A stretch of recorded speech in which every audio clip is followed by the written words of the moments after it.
PowerNomics, Chapter 4, Restructuring Schools for Group Competitiveness. When you control a man's thinking, you do not have to worry about his actions. He will find his proper place and stand in it. Dr. Carter G. Woodson, 1933. The traditional role of schools for Black children must be changed in order to make them functional and relevant in the lives of Black Americans. Black schools must empower Black children by functioning as extensions of the family, teaching the reality of life, dispensing knowledge, and honing skills. It is from these collective school experiences that Black children learn to perceive the world and their place in it as individuals as well as members of a race of people. Schools have yet to perform these tasks. Changing Black schools into what they should be will require major restructuring. Restructuring Black schools will require more than just tinkering with a few programs. We will need our schools to produce children who are appropriately trained to implement the Powernomic plan in our communities, in our economic development, politics, and in our churches. Clearly, it will be necessary to make changes in what and how our children are taught. The new instructional programs and proposed solutions must be based upon the realistic needs and social economic problems of Black children. If our problem is that our race inculcates values of individualism that hurt our people, then schools must design a solution to that problem. If our problem is that adults in our race feel successful only when they work in white corporation, then our schools must devise a solution and instill new values in the children. At the bottom line, we as Black people must accept full responsibility for the quality of education our Black children receive. There are few, if any, incentives for the majority society to operate. Black schools that prepare Black children to compete in the economy. White society has a monopoly of control over the power of schools, and much of that power is hostile to our interests and opposed to our advancement.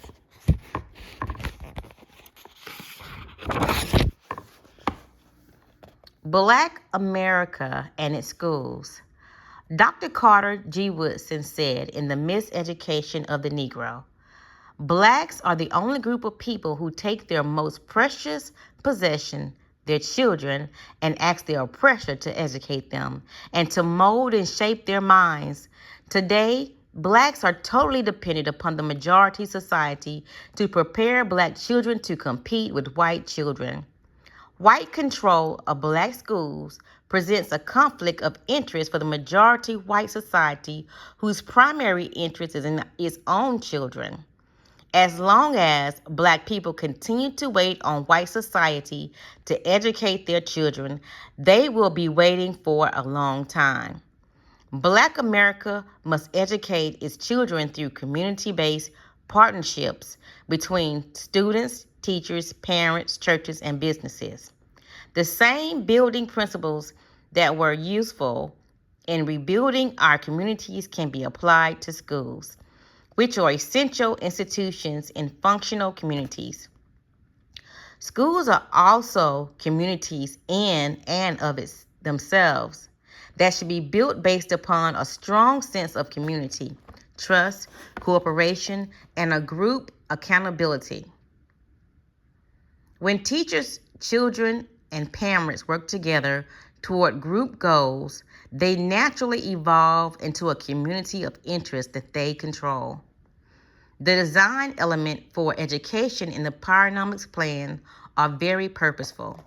This chapter describes how to apply the Powernomic principle of ethno-aggregation and vertical integration to education.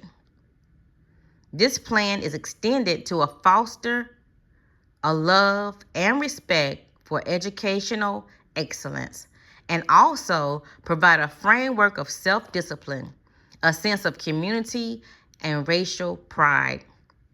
This framework places a premium on cooperation and harmony.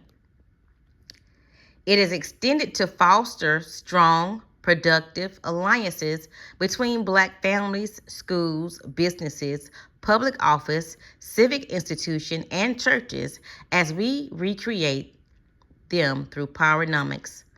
More importantly, PowerNomics create an educational process that is specifically tailored to correct the historical weaknesses of our schools by linking them to a national, economic, and political empowerment plan. What does Black America need from its schools? Any plan to empower Black America must have the involvement of Black schools to prepare the human or intellectual capital that we need to carry out the plan. Under the right circumstances, education can empower an individual or a group by conveying knowledge, skills, values, culture, and attitudes. If we are going to effectively deal with this nation's structural inequality and the appropriate behavior pattern of some Blacks, then schools must accept the burden of producing their human capital. We need to achieve these critical objectives. Otherwise, we will have the blind leading the blind. Nothing underscores racial inequality of power and wealth more than this nation's educational system. The question is, how can schools that are underfunded and ill-equipped produce Black children that are competitive with white children? We need an educational model that meets and serves the specific needs of Black children. The test of a model is whether it employs Blacks to compete in political and economic marketing places. Nothing more, nothing less. Empowering Black children is more than teaching them math and reading skills. It is more than preparing them for a public sector job or high-ranking position in other people's businesses, in other people's communities. They must know to compete for wealth and power rather than poverty and acceptance, to produce rather than consume, and to be job producers rather than job seekers. For schools, preparing Black America to compete means removing the chains of inappropriate behavior and teaching them to see, think, behave anew. The classroom education must be relevant to the real world outside of the school, and Black children should learn more in classrooms than they do on the streets. Black children need schools to teach them how to live a life and earn a living in an increasingly pluralistic and competitive world. Only when schools are able to perform these functions will they be able to close the learning gap between Blacks and whites and other ethnic groups. A look at traditional role of schools. Horace Mann, the architect of the common school system, ignored the existence of slavery and racism and described public education as the great equalizer. Mann was persuaded by the nature of the time to envision schools as institutions for whites. He felt that schools for less privilege would provide them opportunities for school and for social and economic advancement. Blacks eventually got access to public schools, but the treatment by the educational enterprise, which ignored their unique experiences, and competitive needs, stands as a national disgrace. America's school system traditionally serves as a major conduit for racism. It cooperated with social institutions to maintain the structural inequities and predetermine Black children's life changes. Today, schools have not fully committed themselves to providing Black children a high quality and relevant education. Instead, social scientists and politicians have devoted half a century to charging Blacks with inferior intelligence and poor educational value. Historical facts debunk these charges as well as the claim that schools fail Black children. Education is supposed to reward citizens for academic achievement, based on the rule that the more education you have, the more wealth and money you gain. However, in Figure 11 tracks economic and educational progress and reveals that there is practically no relationship between Black people's levels of wealth and income and their level of educational achievements. When we examine the educational accomplishment of Blacks from the 1860s to the 1960s, we see some astounding accomplishments. Figure 11 also shows that in the early 1860s, approximately 98% of America's Black population was literate by design. Following the Civil War, nearly 25 million European immigrants came to America with the same illiteracy as Black ex-slaves. Within 30 years between emancipation and the Pleasley versus Ferguson decision of the 1896, Blacks cut their illiteracy in half, reducing it from 98% to 48%. Blacks reducing their illiteracy twice as fast as the European immigrants. However, as European immigrants achieved improved educationally, they moved up in wealth, income, political empowerment, and social acceptance and business ownership. Blacks were on the bottom and stayed on the bottom. There was no direct relationship between their astounding educational achievement and benefits. Blacks did not receive increased income, upward mobility, or political empowerment in accord with their educational achievement. The reason for their lack of forward mobility, is simple. Educational achievement by itself cannot override structural racism and makes Blacks politically and economically self-sufficient or competitive. This is true because education is a determiner of class, but does not transcend or eradicate racial boundaries for Blacks. 1860, eve of the American War, Blacks people enslaved, 98 to 99%. Black illiteracy rate was 96%. Wealth owned by Blacks, 0.5%. Business income, less than 1%. 1920s, the Great Migration to the North, Black second-class citizens, 100%. Black illiteracy rate, 25%. Wealth owned by Blacks, 0.5%. Business income, less than 1%. In the 1896 end of the Civil War Reconstruction, Blacks in semi-slavery, 96%. Illiteracy rate, 40%. Wealth owned by Blacks, 0.5%. Business income, less than 1%. In 1960, Black Civil Rights Movement, Blacks second-class citizenship, 100%.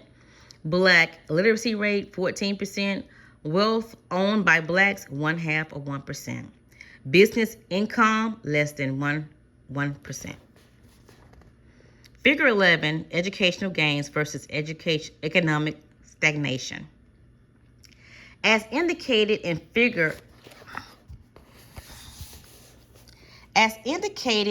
11 above, the spectacular educational accomplishments of blacks did not translate into the same economic benefits as they did for the Jews and other European immigrants before and after World War I.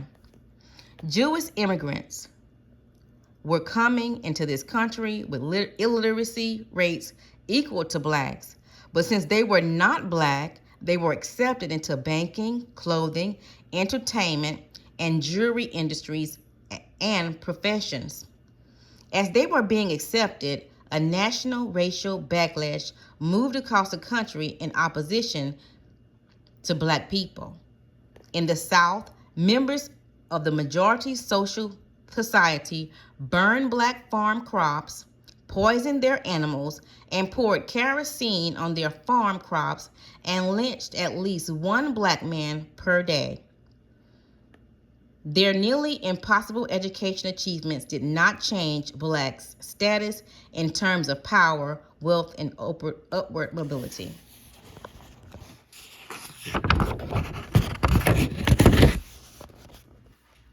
Even as late as the early 1950s, census data indicate that a white high school graduate earned more than a black college graduate. A black person earned only 54 cents for every dollar a white person earned. The larger number of blacks ever entered college and government service following the Black Civil Rights Movement in the 1960s. Blacks earned income went as high as 67 cents for every dollar that whites earned, and in the mid-1970s before falling back to 56 cents in the 1980s. It has remained relatively unchanged nearly a half a century after the Civil Rights Movement began. Blacks' earned income is back to where it was in the 1950s. Education has yet to offer the same economic or wealth rewards to blacks that it does to whites. Unfortunately, many black leaders, just like whites, tend to believe that the legacies of centuries of slavery, Jim Crow, semi-slavery, and benign neglect policies ended in the 1970s. Even with increasing evidence that integration has failed, they continue to believe that integration in and of itself wiped the racial slate clean. They believe all ethnic and racial groups started out even in the 1970s, and therefore, if black people are suffering inequalities, they are due to the differences in natural talents. It is naive of black and white leadership to believe that 4 centuries of racial exploitation, oppression, and denial of educational opportunities can be so easily erased. Wealth and other inequalities continue primarily because the planned inferior education provided to blacks was never designed to give them countervailing power to offset the racism to which they would be exposed in mainstream society. Education is not enough. Since education was not designed to eradicate wealth and other inequalities between the races, were the descendants of slaves wrong in wanting an education? No, they were not wrong. It's just that education was not enough. The majority of society knew this during the Reconstruction when they elected to deny black ex-slaves 40 acres and a mule and give them a marginal education instead. Education is an empowerment tool only when it is used in the right sequence. Black people were given no choice but to focus on social and educational rights rather than economic rights. In a capitalistic democracy, however, economic achievement and mobility must occur before a group attempts to open up channels of educational opportunities. The educational achievements will then engender a corresponding set of cultural values and further appreciation for education achievement. Education allows a group to consolidate and extend its economic gains in the marketplace. When Jewish immigrants began immigrating into this country in the later part of the 19th century, the first established an economic base. Fortunately, they entered the country with some skills that were needed in America's emerging industries. They were able to capture these industries based more on cultural experiences and chance than on educational achievement.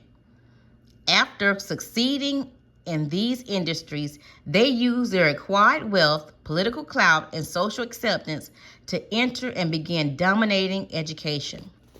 If blacks are going to eliminate the myths about why they have not achieved, they must understand that the structural racism forced black Americans to lift themselves in reverse by putting education and social goals before economics. Though blacks demonstrated spectacular educational achievement and a total willingness to be long-suffering, they could not translate those educational achievements into educational gains. There is practically no inherent economic power associated with educational achievement. Black America has encouraged its children to get a good education and find a good job in a white corporation or some level of government. Most ethics, especially Jews and Asians, encourage their children to get a good education, develop some on-the-job experience, and then use their education to start their own business. There are few black businesses in which black children can use their educational skills. As stated earlier, clearly a fundamental change is needed in the role that school plays in the lives of black people. Who are schools failing? One of the most frequently heard complaints in the closing years of the 20th century was that schools were failing. If public schools are failing, they are failing only whites, Asians, Hispanics, and other ethnic immigrants. Schools do not now, nor did they ever fail in what they were designed to do for black children: create a labor class in service to white society. Schools have always been mirrors that reflect the values, goals, and needs and priorities of society and communities they serve. They have remained almost exclusively controlled by whites through government policymakers, Board of Education, and major corporations. These powerful bodies approve curricula, staffing, and instructional material. Regardless of their physical location, racial, ethnic makeup, schools across America had to teach their children European American values. The quality of teaching and educational outcomes track the racial lines of power and wealth. The academic scores of elementary and secondary schools strongly correlate with parental income, wealth, and education. High-income students can more easily afford special coaching from parents, professional remedial help, and private schools. Schools perpetuate wealth and racial advantages that are intergenerational in nature. Schools produce in their students whatever skills, attitudes, or other characteristics public policy makers and business owners need in their present and future workforce. Following the Civil War, for example, the country needed an industry labor force. President Lincoln signed an immigration law in the early 1860s that encouraged immigration from Europe, Asia, and Spanish-speaking countries. So America's first public schools following the Civil War were established to educate the influx of immigrants to become leaders of industry, business owners, professionals, and members of the managerial classes. Ignored by Lincoln, blacks were never educated to be owners, managers, or members of the intellectual class. They were educated to be the workforce for their overclass. The Powernomic Educational Plan. The Powernomic Educational Plan calls for a total restructuring of schools in black neighborhoods. Like an assembly line that is producing an outdated and non-competitive product, the educational assembly lines within black communities need to be shut down and re-engineered and address the collective needs of children in their communities. Black children come to schools bearing different burdens, experiences, and needs. They are entitled to an education program that addresses who and what they are. The same is true with the black community. They too have goals and ambition for their children. Both the needs of the students and the goals of the adults ought to be reflected in a national educational plan. This plan should dovetail with the black American wants to achieve and where it wants to go. Since the primary purpose of education is to be the great equalizer, restructuring the educational experience of black children to promote their competitiveness in all areas of society is the goal of the Powernomic Plan for Self-Empowerment. What's the goal of the educational plan has been accepted by black communities.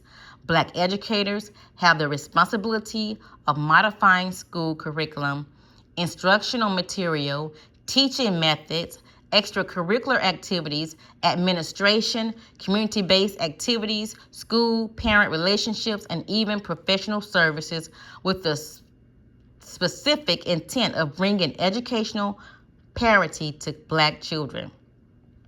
The driver of the reform steps are offered below is a firm belief that blacks-dominated schools and educators can rise to the challenge and play a central role in the economic and political reform of black America by the year 2005.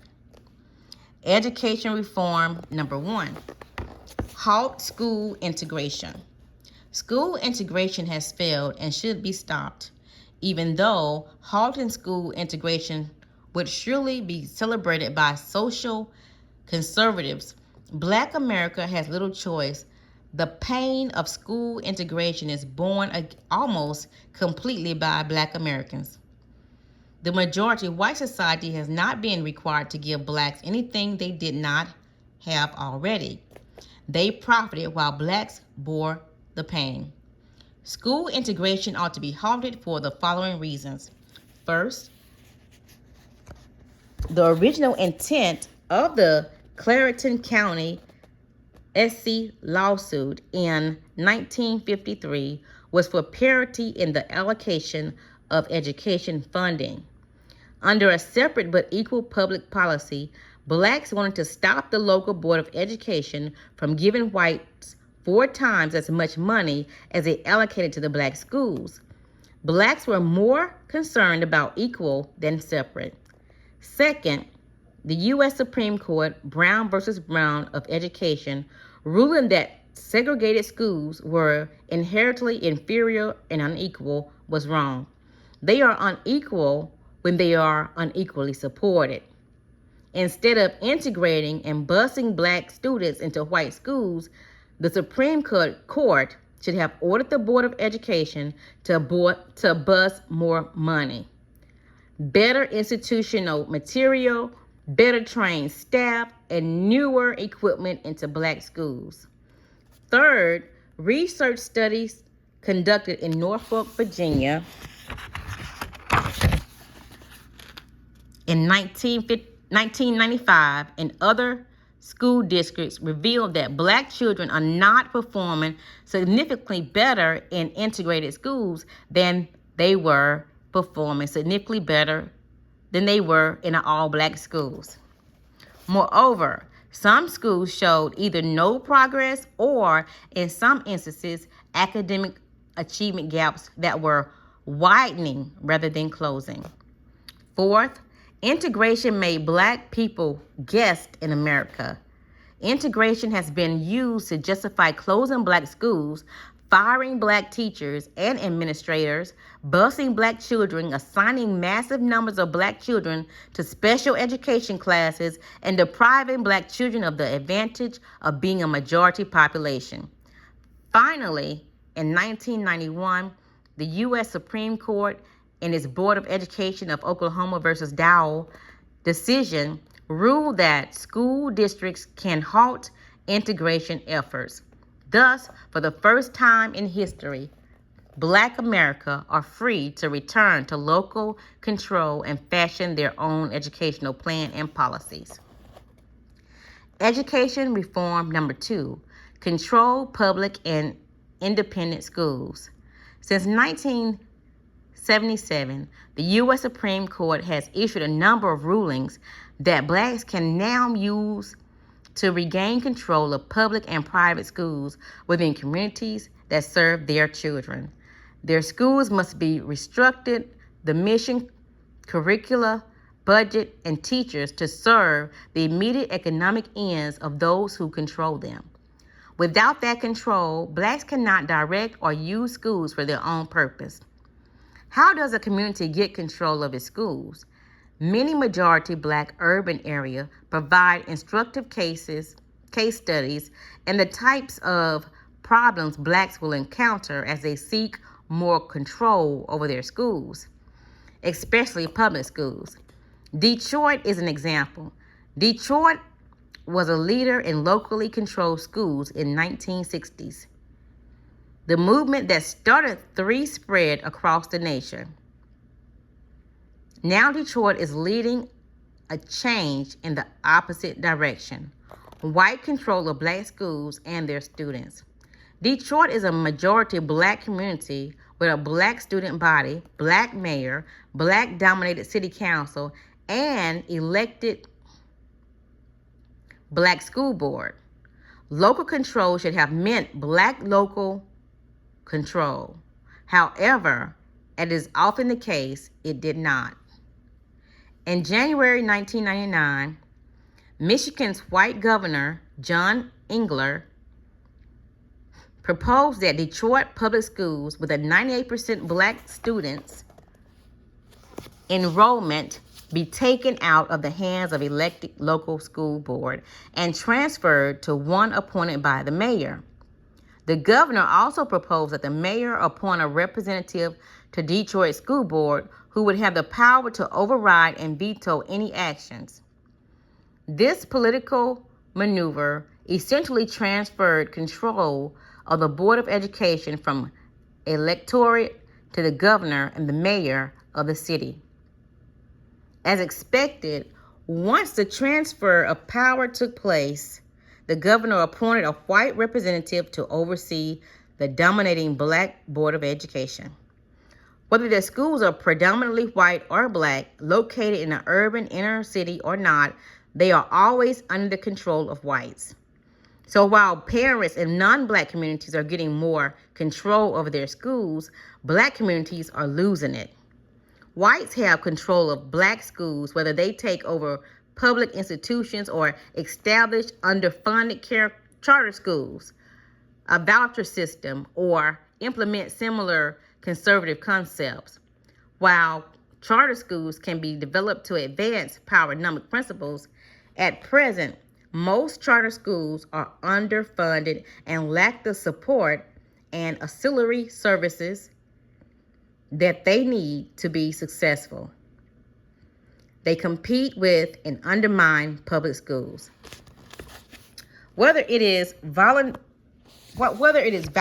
or charter schools, Black parents will try these new educational strategies, seeking options for their children, and beguiled by the promise of a few dollars, which are insufficient to provide a complete education.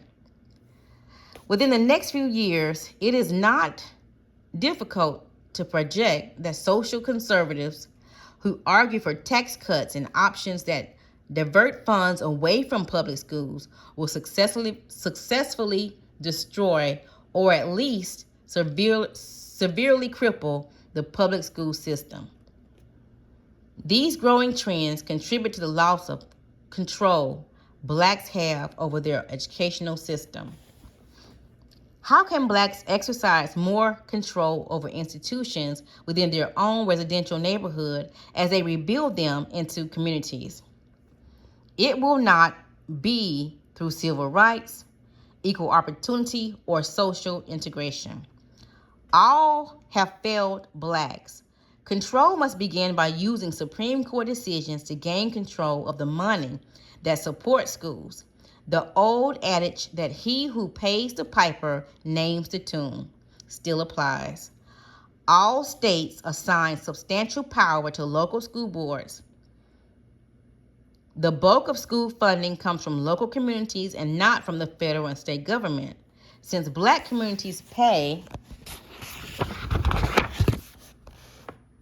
taxes, they must have the greater say in how their schools operate. Like white communities, they should control their schools. Otherwise, there is reason to question whether blacks should collectively withhold payment of those taxes that support a school that they cannot control locally. Today, white government agencies and corporations are intensifying their economic control over black schools and using them to benefit members of the majority society. Across America, corporations are taking over black schools under the guise of supporting the voucher system. Charter schools are privatizing public schools. The real puzzle, however, is that the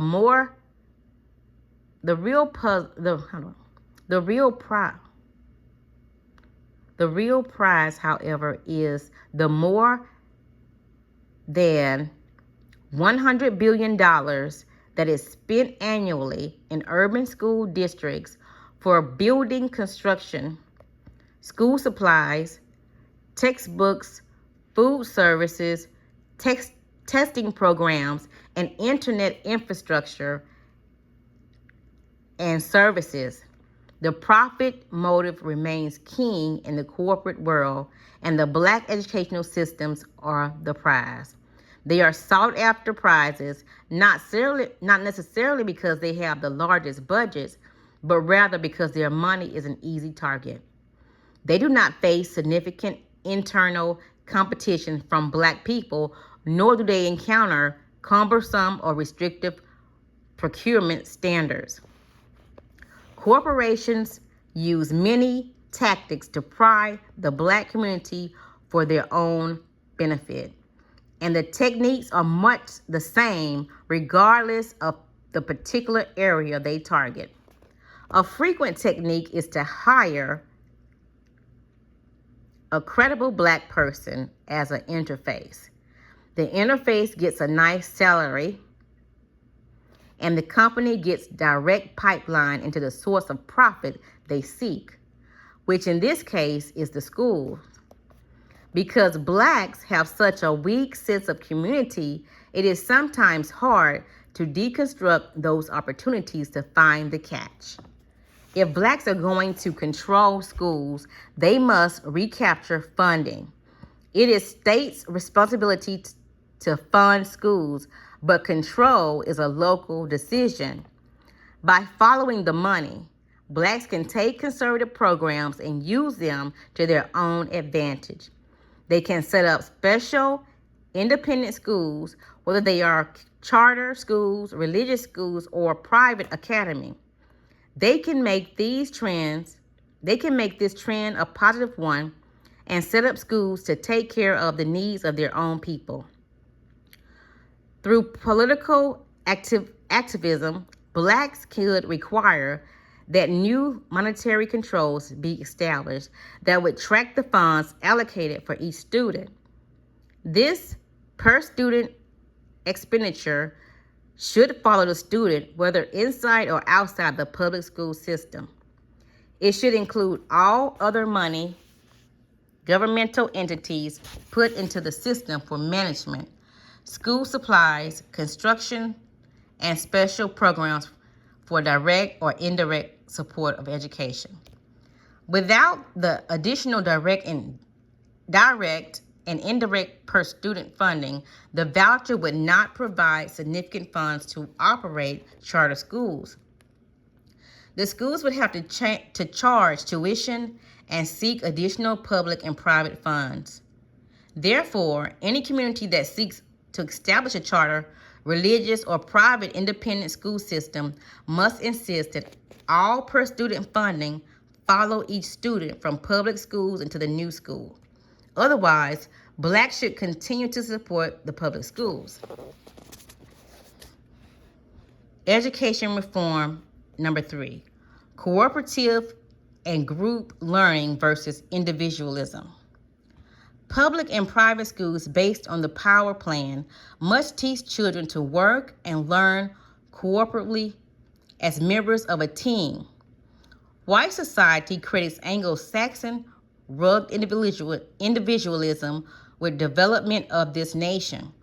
Accordingly, they place great importance on educational programs that teach children to compete against each other. Individualism in school is a form of educational Darwinism, or survival of the fittest and brightest. It is a form of selfishness that encourages a child to be self-centered, to outdo and profit at the expense of another child. This is the same ideology that drives this nation's political and economic system, from which Black people have systematically been excluded. If Black children are going to successfully compete, they will have to experience countervailing education practices that play to the strengths of Black people as a community. One of the biggest weaknesses in the race is based on the Willie Lynch theory of divide and conquer. Teamwork is left largely to sports. We need less individualism and more togetherness and group cooperation. Instilling the values and advantages of group cohesiveness in most cultures fall upon the shoulders of the basic institutions, the family, schools, and church. But since so many Black families are broken and dysfunctional, our schools and churches will have to pick up the slack and do double duty.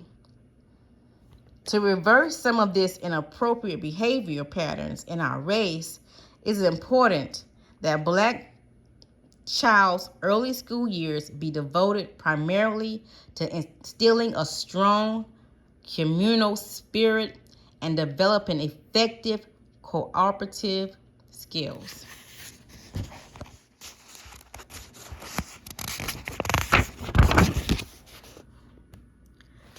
The nation was founded on the affirmation of individual liberties and rights, while it was holding nearly 5 million Black slaves hostage as a group. Beyond the rhetoric and myths that admonished Blacks to behave as individuals, they were always treated as a group in practice. Pursuing the individualism myth left Blacks bereft of group self-interest and group-based support structures. Teaching children to live as individuals is a philosophical design that works best for white children. They can afford to be individuals because they are the majority, and everything in the society is designed to support and accommodate the white majority. It is minority groups that are hurt by a concept of individualism in a society in which wealth and power follow the numbers. Understanding vulnerabilities associated with individualism has not escaped many minority subcategories of the majority society. Jews are a good example. As a religious minority, they stay together as a group while they encourage Black Americans to seek social integration. They themselves do not seek religious integration. They understand that in a society with constitutionally approved religious pluralism, maintaining a separate religion works to their advantage. So instead of social integration, Jewish solidarity should be an instructive model for Blacks. One of the major reasons that Jews have succeeded economically and politically in America is that Jews move as a group. Jewish families and their religious institutions instill a sense of community and groupism in young Jewish children early in life. Years ago, a successful Jewish businessman told me that Jewish schools teach cooperative economics. The young students are reportedly taught that whatever they want to buy in life, somewhere there is a Jew person who makes or sells it. When successfully taught, this lesson of mutual support and cooperative economic guides Jewish people throughout their adult lives and keeps them united and economically strong at a fundamental level. In groups, children can educate each other and learn to get along with each other. Research indicates that learning in group activities can provide double benefit. Students in groups functioning as learning communities can master academic subjects collectively, but students in the groups also learn roles. They learn how to be leaders and followers and how to share and care, depend on and accept each other's contributions to a team effort. Group learning guides students to identify group problems, amass their collective resources, and look within themselves for answers. The responsibility rests with educators to develop curricula that makes effective use of group teaching and learning methods. Essentially, group teachings and learning can help to concentrate the direction and quality of learning, to foster new patterns of behavior, and to eradicate cross-purpose activities. In schools that incorporate the Powernomic plan, Black children should learn how to relate to and depend on each other. Achieving a sense of belonging is a driving force behind popularity of gangs in urban areas. The extra legal aspects, notwithstanding gangs, offer Black children a vehicle for team spirit, togetherness, security, a sense of direction, perceived power, and opportunities for gaining wealth otherwise missing from institutions within Black communities. Schools can be forced to redirect the psychological forces that lead the development of gangs by including opportunities for Black children to compete group against group in an improved and guided manner. Groups give children comfort, motivation, and instant feedback. Schools can help establish habits of group learning and appreciating the difference between cooperative group and achievements and individual achievement. Schools can learn to produce for, buy from, and sell to members of their own communities, while also depending upon them for the necessities of life. They should also learn that in time, difficulty, or in solving common problems, they can come together and formulate acceptance, common solutions. But schools must teach a groupisms that supersedes class and income differences. This will be a hard lesson for many upper middle income Black children and their parents to learn, because the ethics of dependent and interaction begins in the early grades of communal elementary school. During those years, the early formal socialization of Black children should stress mutual respect, a sense of shared destiny, cultural values, even manners, and courteous behavior, and build a sense of kinship. These groups' characteristics will be key if we are to gain group wealth and power. We will live in an achievement-oriented society where a group is measured and respected by its competence and competitiveness. The feeling of being loved and respected as a group grows from early group experiences in the family. Both kindergarten and elementary schools, an extension of the family and play.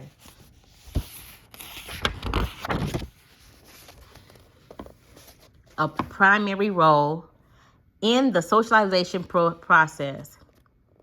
The old adage that the way the twig is bent so the tree will grow is relevant here.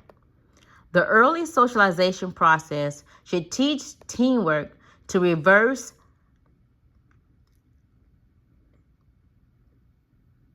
meritus manuism, or the Willie Lynch syndrome and divide and conquer.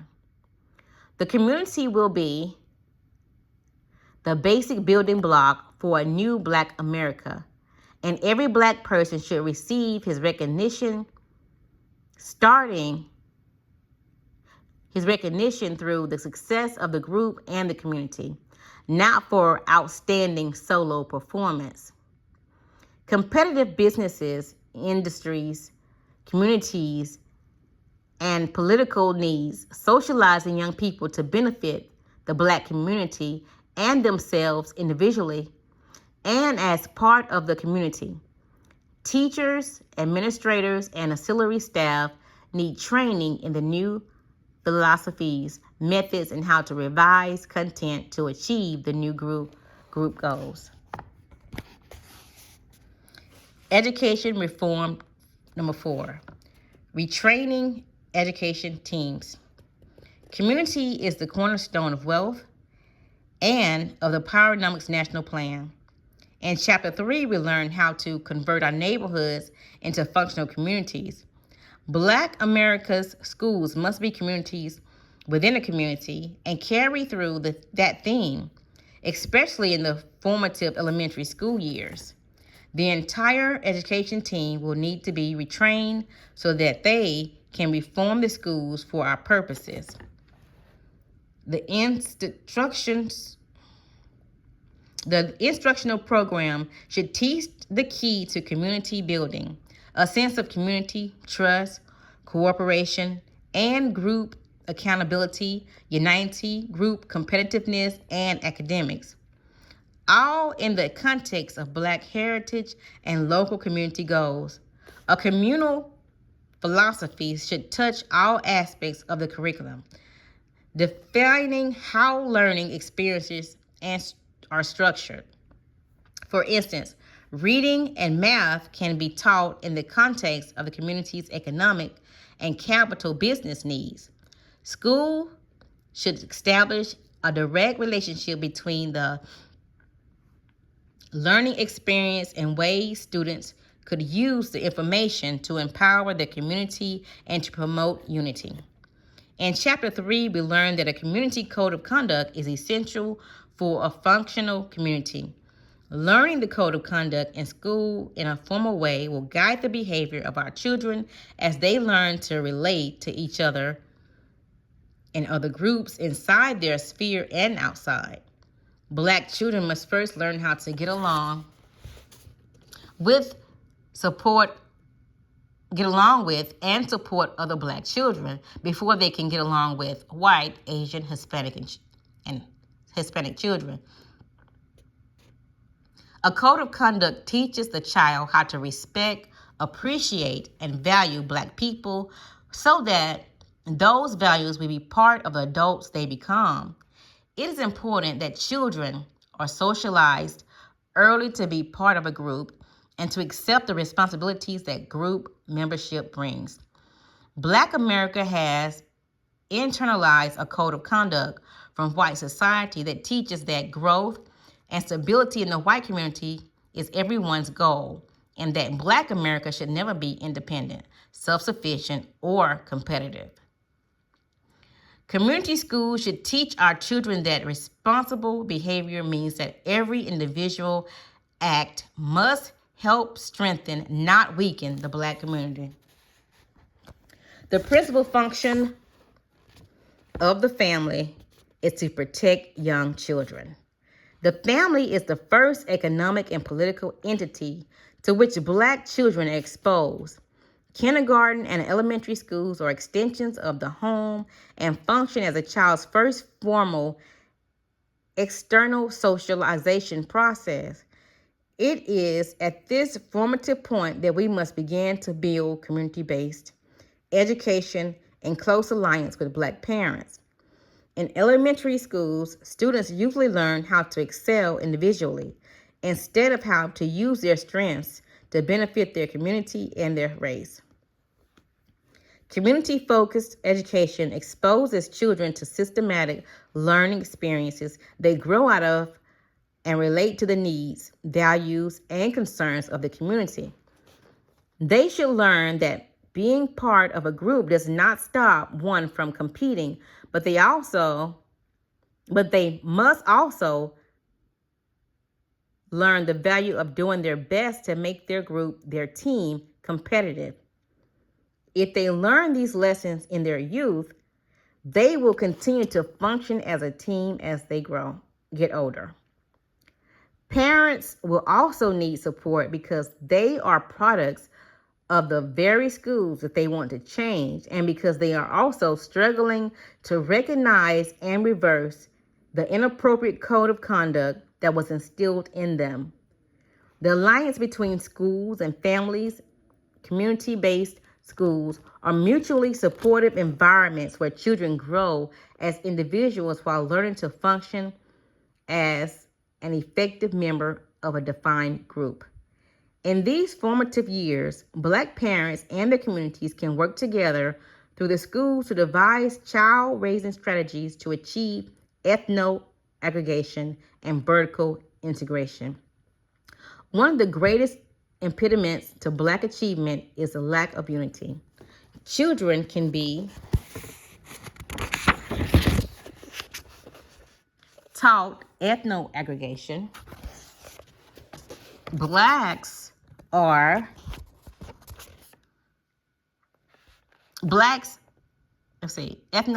to support other Blacks and depend on their group in the kindergarten and elementary school years.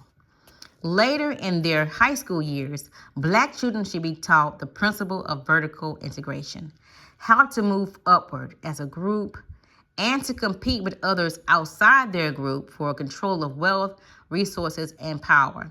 Learning how to function cooperatively as a member of a group and move vertically within the system reduces Black-on-Black competition and divisiveness.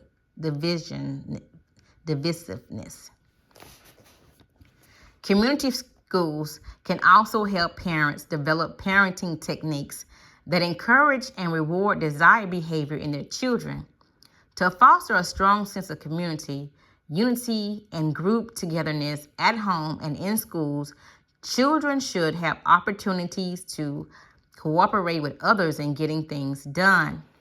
Communities, schools also bear the heavy responsibility of socializing children to competitive students as well as functional adults. Clearly, this responsibility is not being fulfilled in regular public schools, where nearly 40% of all Black children who start first grade drop out before completing high school. Many of them spend most of their lives on unemployment, welfare, or prison rolls. Whether it is because children are not in the schools or the schools are dysfunctional, either way, too many Black children are not equipped with the attitudes and skills that they need to function competitively in American society. One of the primary objectives of community-based high schools should be prepare children for the real jobs markets instead of requiring them to endure instructional programs that have no relevance to their real world. PowerNomics stresses that schools, families, and communities create alliances that direct students into community service. Out-of-school activities and resources should support and complement school activities. Early communal experiences in elementary school lay the foundation for children to learn the academic and vocational skills they will learn in secondary school. If Black Americans are going to ever have self-sufficient and competitive communities and acquire group behavior patterns, our schools must, in and of themselves, become communities.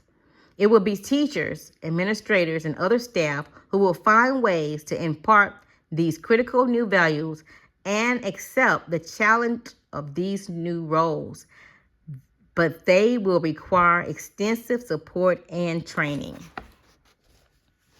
Education reform, number 5. Compensatory education in alternative schools. Too many children cannot read and do not have sufficient academic skills to live a productive life. PowerNomics requires an educated, thinking constituency that can read. Black children should stay in school until they have reached an agreed upon level of academic proficiency and can function effectively. There are several strategies that educators may want to explore to accomplish this reform. First, schools must have to run year-round. Already, school systems are trying this on an experimental basis and are finding that it has many merits and does not generate the opposite from students, parents, and teachers originally expected. Second, the total number of years of a child could receive educational services could be increased from 12 to 14 years. During those extra 2 years, children will receive compensatory training to elevate and fill gaps in their academic skills. These 2 additional years could be mandatory or voluntary. They could also use this period to learn a trade. Vocational education should be part of our new education design for all children. Vocational education. An increase in percentage of the most desirable and highest paying jobs are emerging in the service and blue-collar industries. When this fact is considered and paired with the disproportionate number of Black children who fail to finish high school, Black America is presented with an opportunity to gain a competitive advantage. Black America should design and operate full-scale, intellectually demanding apprenticeship and vocational education programs in targeted urban schools across America. These targeted schools should be blended academic jobs, skills, and options. By combining inside and outside of class apprenticeship experiences and training with basic subject mastery in the classroom, the program can give our Black students an optional way of learning, earning a living, and a life. A Powernomic vocational and industrial education curriculum can be very different in purpose than the vocational education instituted by Booker T. Washington in the late 1800s. Washington's program trained Black students for subordinate roles and jobs for which, in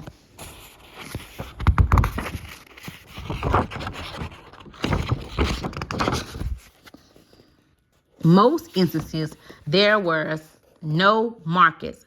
Black children should now be educated for jobs in Black-owned businesses as well as for jobs where Black people are in authority. Figure 12, earning a living and a life. Vocational education. Vocational education programs and apprenticeships should be structured as supplement and not substitute for a core academic curriculum. Black America must look for a model that can make Black children as marketable as possible and use it to develop a vocational and apprenticeship program that can link school and work. Since Black America is beginning to develop countermeasures for structural racism and developing businesses to bring jobs into Black communities, an important issue is to address how to prepare Black children for the work world and train them to fill those jobs. Not all Black children will go to college, but those who do must be able to earn a living. Even those who go to college should learn vocational skills. The high school's reform from PowerNomics is capable of preparing a child for life and the workforce. The Powernomic National Plan for Education will bring together various segments of the society: parents, churches, schools, school officials, businesses, and public office holders. They would work to marry academic and apprenticeship programs in an effort to see the needs of the students, community, and businesses are met. Early in this century, vocational programs in the North and South were used to the detriment of Blacks. In the North, Black children were allowed to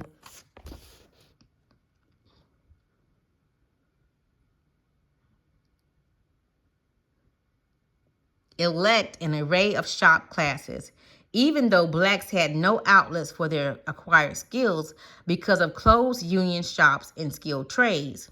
Blacks did use their Southern vocational program skills within their own segregated communities. White businesses also used skills Black labor, but kept them locked in low-level jobs. Thus, white business owners in the South and unions in the North closed out Blacks and reduced the value of their vocational training. In educating our children to meet the economic needs of Black communities, the competitive skills they learn to apply in their school groups should translate later in years to group of economic competitiveness.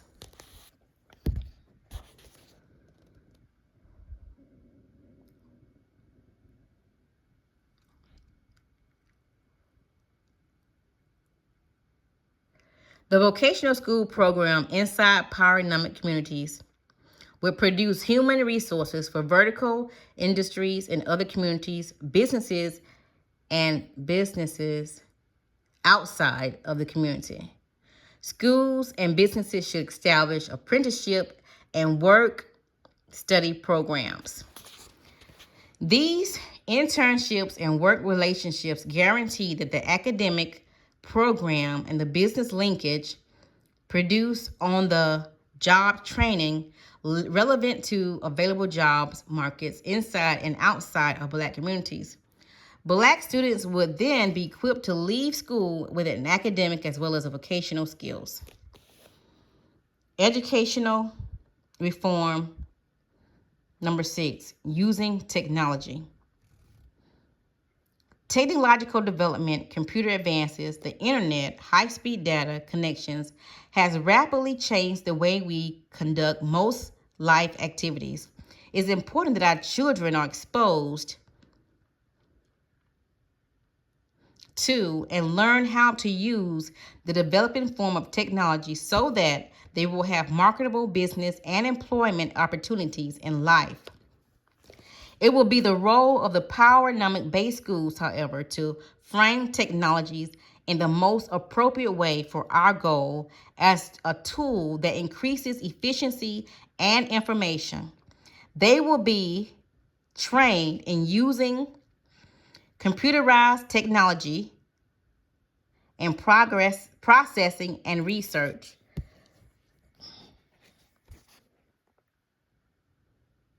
business and product management, communicating and marketing services and goods, and most importantly, in the creation of new technology. It will be the technology that evolves from our vertical industries that provide wealth creation opportunities for Black America. However, the traditional relationship between Black people and technology has to change. Technology and Black people have long held an adversarial relationship. Racism has historically kept us shackled until technology arrived and rendered us obsolete. The benefit that can spring from our economic empowerment can allow us to change the historical equation. We may never own any of the Silicon Valley industry complexes. In fact, a number of Black organizations have pending employment lawsuits against high-tech Silicon Valley firms. We have to learn to be realistic. This nation has anti-discrimination laws, but racial competitiveness guarantees that whites will break these laws to place income and wealth building opportunities with whites rather than Blacks. It is difficult for Black Americans to compete after the fact on the tail end of technology. As indicated in Chapter 6, once Black America begins to build its own vertical industries, it will need bright young minds to generate technology within the captured industries. When we are in control of our own industries, we can produce new technology that produce employment and wealth building opportunities. Until then, technology will continue to produce power and wealth for those who own and control it.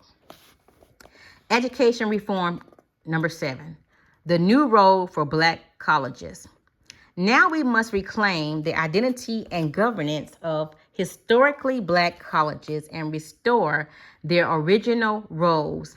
Black colleges were not built to educate all the children of all the people.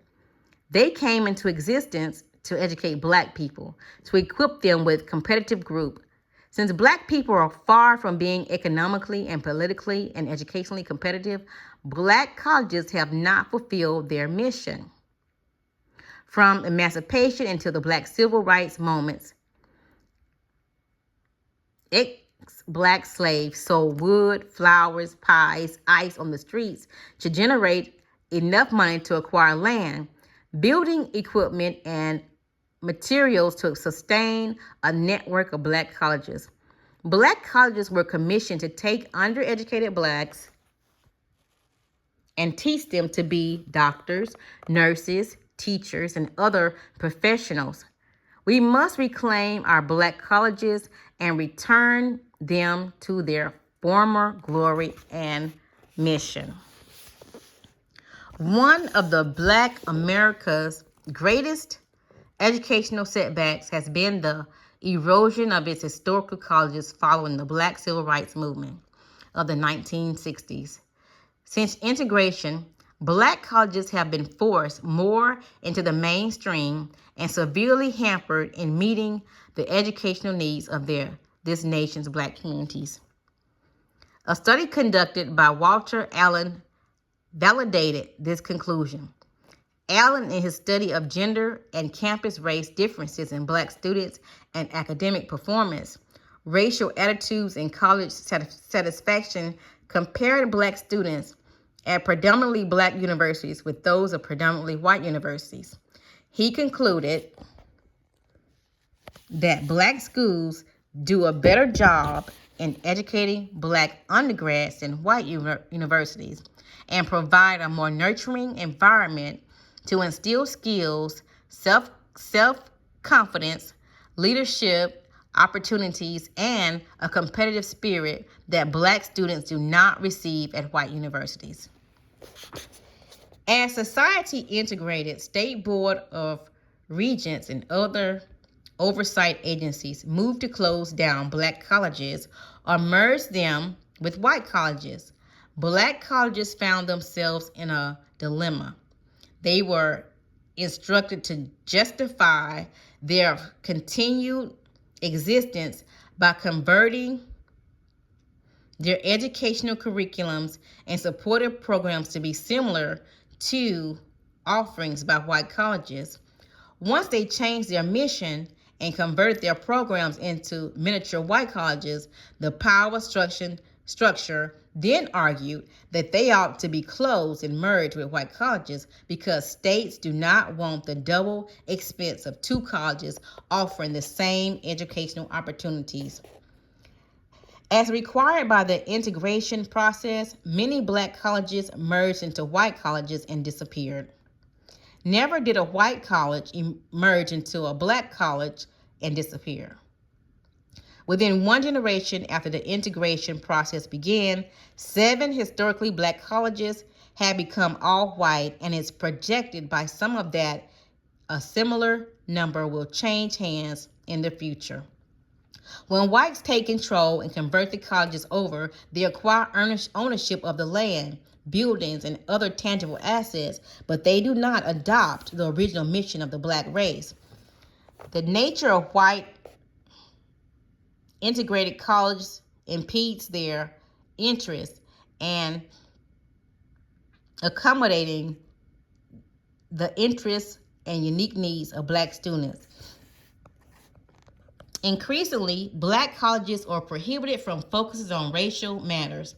Black colleges, like white counterparts, are allowing black students to become guests.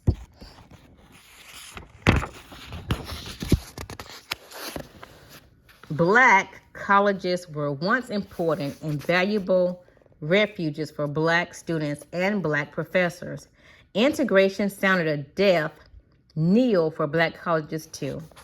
When black colleges were forced to become miniature white colleges, they lost the justification for their continued existence. One of the black colleges that remain, the staffs are more than 50% non-black. Many black colleges professors abandoning black colleges to teach at white colleges. Their integration left a vacuum that was filled by whites and immigrants. Federal government funds that were historically earmarked for black colleges are now diluted and shared with white colleges that claim at least a 20% Hispanic student enrollment. The private funds donated to the College Fund, United Negro College Fund, which were once exclusively directed to assistant black students, are now integrated and also available to all minority students.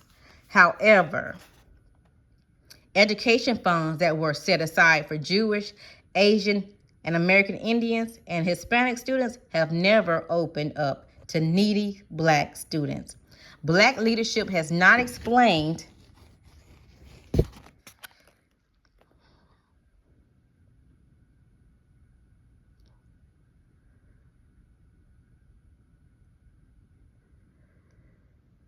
to Black America why education funds for this nation's most marginal student population were integrated to include the nation's most advanced groups. Therefore, blacks need to recapture the historical black colleges for a number of reasons. The first reason is black colleges were invaluable assets. They should not have been given away just so blacks could become guests in the integrated colleges and universities. Second, since the material conditions have changed very little since the inception of black colleges, clearly the role and responsibility originally envisioned for black colleges has not been achieved. Third, predominantly white colleges and universities are either not interested or are incapable of preparing black graduates to meet the needs of black America. And fourth, black colleges are an essential element in any national plan that proposes to teach black America to use competitive group politics and group economics. The loss of black colleges is a monument to continued effectiveness of the slave trading practice of the 16th century, known as Doctrine of Unequal Exchange. As discussed in Black Labor, White Wealth, this doctrine developed around the practice of giving African chiefs valuable beads and old firearms in exchange for highly valuable diamonds, gold, and black slaves. Something similar happened with black colleges. We gave up black colleges, the brightest professionals, students, and best athletes, clearly valuable assets in exchange for social process of integration, which is not even a tangible asset and has questionable value.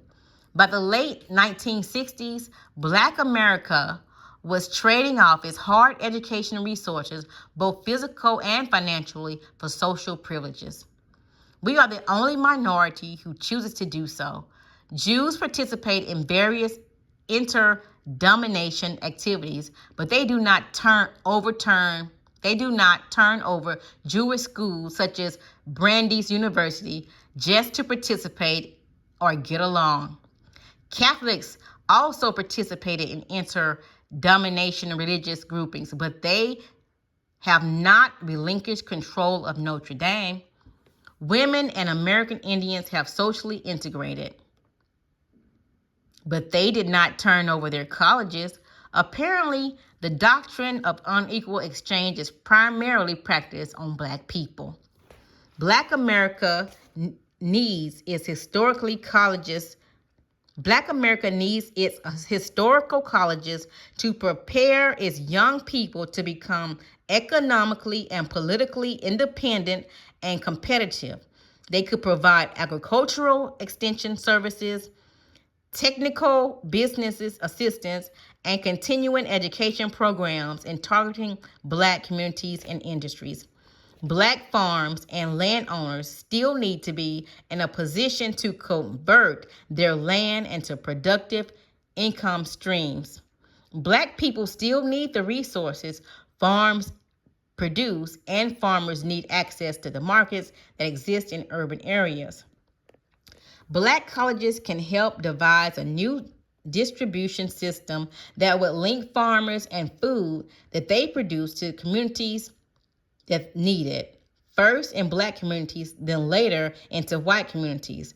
No matter how many .com businesses spring up, people will always need food to eat.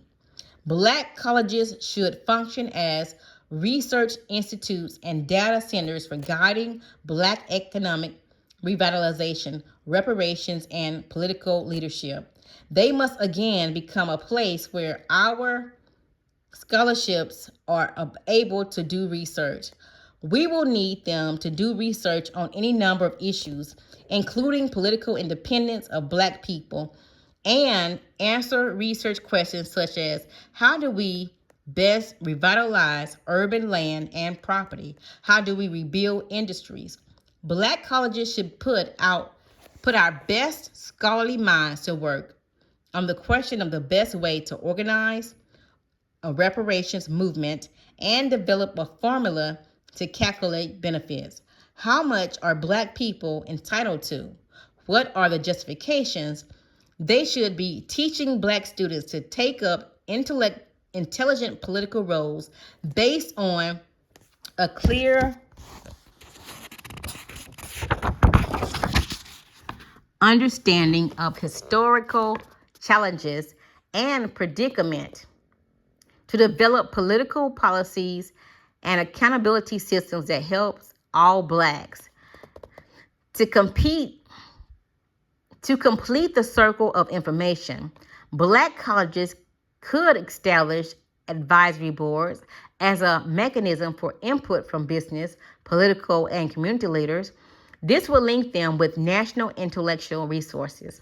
The purpose of these advisory boards would be to identify trends and industry changes that suggest new direction in academic preparations to lead Black colleges into the future. They should also have a role in preparing students to take position in Black vertical industries and establishing a complementary vocational technical apprenticeship program that will provide jobs and business opportunities. Information from such boards should give Black colleagues and students valuable lead time to prepare for the future. Education reform number 8, adopt a Black school. Across America, billboards and road signs urge us to adopt this highway or that endangered animal. It is now time to post similar signs urging the adoption of endangered urban Black schools.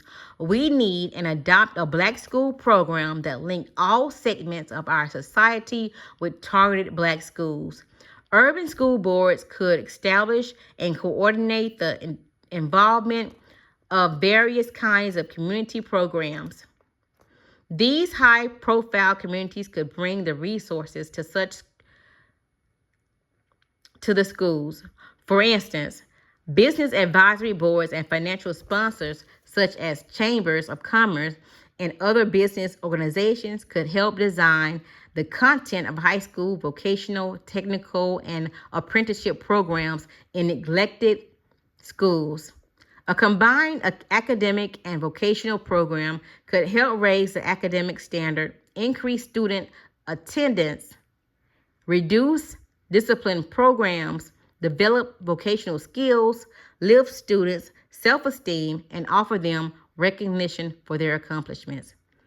Churches, social fraternities, and sororities, and civic organizations could also adopt a Black school.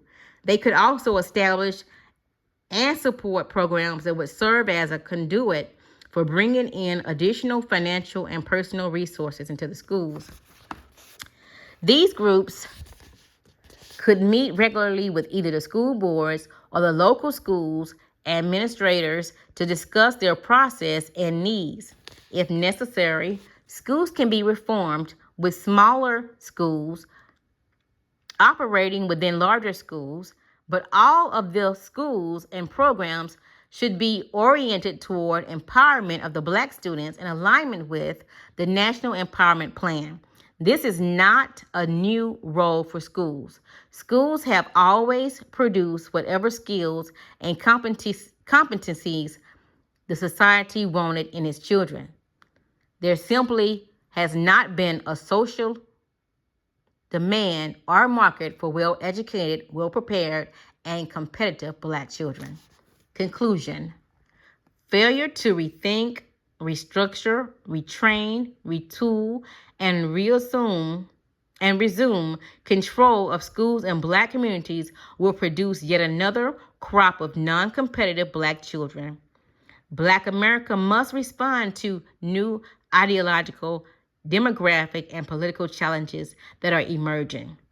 No other group is going to aid Blacks in their need to become more educationally competitive. A solution will not appear out of thin air. Schools and Black communities must not only teach regular language and computation skills, but under the PowerNomics National Plan for Education, they must diligently search for and use Black history and culture to engage, uplift, motivate, and improve Black children's academic competitiveness. These principles and policy recommendations are designed to correct many of the industrial weaknesses within the current system. The most detrimental is that the system is ignoring the educational needs of most Black students while miseducating the rest. Chapter 4, PowerNomics.